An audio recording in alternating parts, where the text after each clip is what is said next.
I'll just work.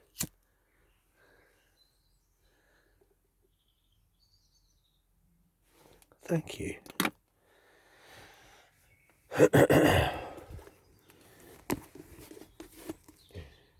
Initiation into Hermetics by Franz Barden. Let there be light. And there was light. And it was good.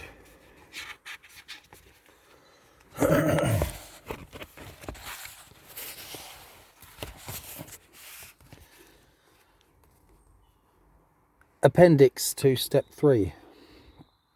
The scholar who has arrived at this point of his magic development will already observe a general transmutation of his individuality.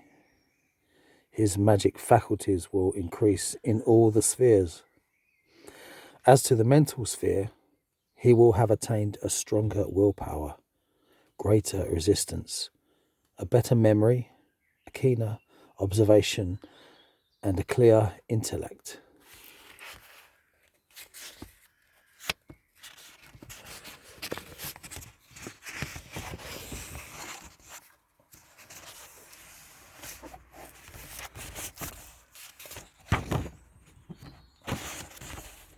In the astral sphere, he will notice that he has become calmer and steadier, and, according to his aptitudes, he will further develop the faculties still slumbering in him.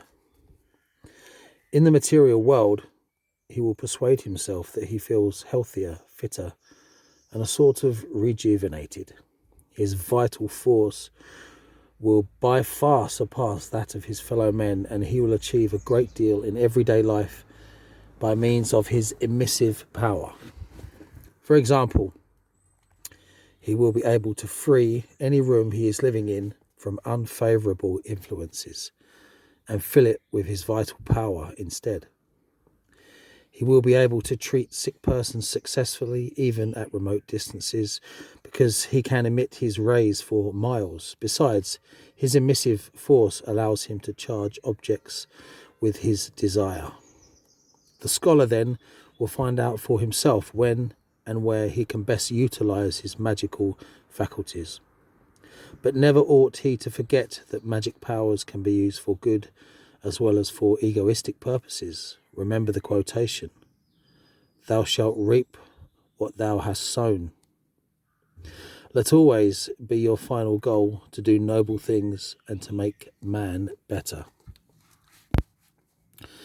The technique of magnetism presents all possible variations, of which we are going to show you some.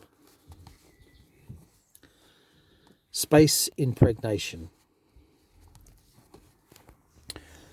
Through pulmonary and pore breathing of your entire body, you inhale vital force, pressing it with all your imagination into your whole body, so that it, as it were, becomes dynamically radiant. Your body is something like the radiant energy, the focus, or let me say, an individual sun. With every inhaling, you enforce the compressed vital power as well as the radiant energy and fill the room you live in. Dismiss that alarm. With the aid of this radiant power, the room must be literally sunlit. With repeated and persistent exercises, it is even possible to illuminate the room in darkness or at night too, to such a degree that objects can be perceived not only by the experimenter himself, but also by laymen. Because it is possible in such a way to materialize the light of the vital force in the form of real daylight, which, properly speaking, is a simple imagination exercise. This phenomenon alone will, of course, not satisfy the magician, who knows very well that vital force has a universal character, being not only the carrier of his ideas, thoughts, and desires, but also the realizer of his imagination, and that he can attain all things through this vital power. As for realization, It depends on the plastic imagination. If the experimenter has filled his workroom with his radiant energy, he ought to imagine what he wishes to attain. For example, all astral or magic influences existent in the room shall disappear and dissolve. Or the magician himself shall feel sound and safe in the room, as well as all people coming in. Besides, the magician may impregnate his room with the desire of being benefited in all his works by inspiration, success, etc.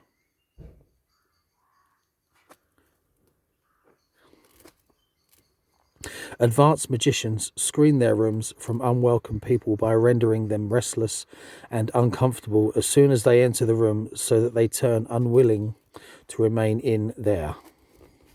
Such a room then is loaded or impregnated with protective or alarming ideas. But it is possible to load any room in a more subtle way, so that anyone who should enter the room without a special permission will feel sort of paralyzed and thrown back. You see, a magician is offered a lot of possibilities, and with the help of these instructions you can find out other methods more. The magician can give back the accumulated vital virtue to the universe when breathing out, leaving the radiant or illuminating force in the room only with the aid of his imagination.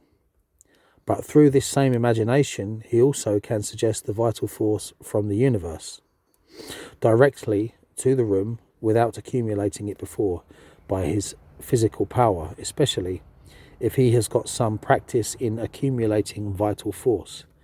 This way he can impregnate a room even with his own desires.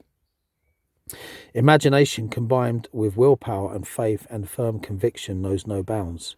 These experiments of the magician do not depend on one definite room. He may impregnate 2 or more rooms at the same time and load or charge an entire house with his vital force and radiant energy according to the aforesaid method.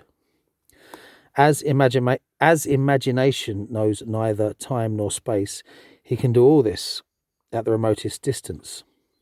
As time goes on and his technique is improving, he will be able to load any room, whatever and wherever. But with regard to his ethical development, he will never make wrong use of his faculties, but do noble things only, and his power will be illimited. For practice makes perfect.